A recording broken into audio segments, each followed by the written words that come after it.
Welcome back to my channel. আসসালামু আলাইকুম, খবরকে সবাইকে আসসালামু আলাইকুম বলি। আজকে আমরা কথা বলবো আমাদের the funniest YouTuber in Bangladesh Omar fire মানে ওমর। হ্যাঁ, উনি ওনার ব্যাক স্টোরিটা কি এটা আমরা জানাবো, বলবো ওনার ব্যাক স্টোরিটা কি। তো চলো আমরা ওনার ব্যাপারে কথা বলা শুরু করি।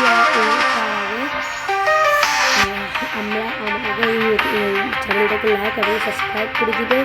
তো চলেন আমরা ভিডিওটা শুরু করি।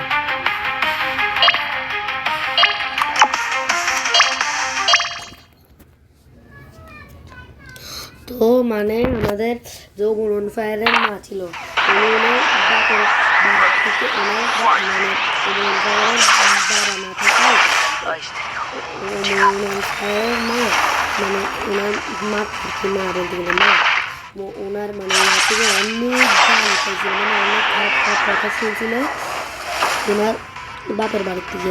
হ্যাঁ, এখন উনি একা ওনার ছেলে ওমরকে গার্মেন্টসে চাকরি করে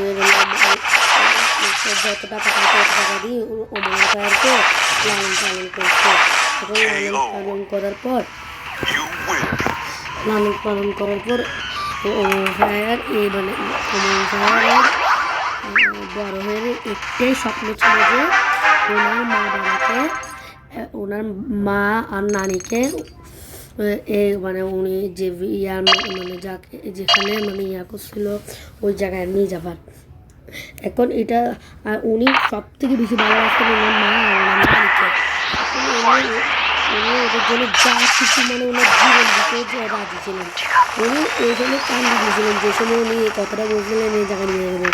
উনি বলেছিলেন উনি একটা গাড়ি নেবেন, মাইককে একটা হাইয়েস্ট গাড়ি নেবেন, যেটার মধ্যে উনি একটা মাইককে নেবেন অনেক দামি মাইককে, যেটার মধ্যে ওনার মা বাবাকে অনেক আরামে মা ও নানির অনেক আরামে বসে থাকতে পারবে এবং আরাম করতে পারবে। এখন ওই গাড়িতে নিয়ে যাবেন, উনি প্রত্যেকটা বাড়িতে নিয়ে যাবেন যে বাড়িতে ওনার মা ও নানিকে বেজ্জতি করে আছে। এখন ওই বাড়িতে যাই উনি বলছেন যে ওনাদের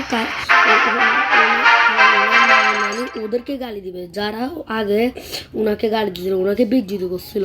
এটার জন্য ওমর ফায়ার এই কথাটা বলেছিলেন ওই সিনে এই কথাটা বলেছিলেন। এটার জন্য এরপর আমরা যে বলতে গেলে এই ভিডিওটা এখানে আমরা শেষ করতেছি, কিন্তু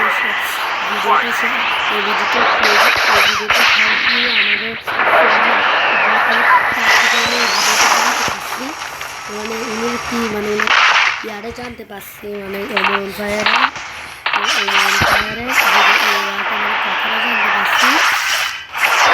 এটার জন্য ওরা এই ক্রেডিট ভাই প্লিজ আমাকে একটা লাইক ও সাবস্ক্রাইব করে দেবেন। আসসালামু আলাইকুম। আমার ভিডিওটা কেমন লাগছে, ভালো লাগবে একটা লাইক ও একটা সাবস্ক্রাইবই চাই আপনাদের থেকে। প্লিজ আমাকে একটা লাইক ও একটা সাবস্ক্রাইব করে দেবেন। আল্লাহ হাফেজ। আসসালামু আলাইকুম ওয়া রাহমাতুল্লাহি ওয়া বারাকাতুহু।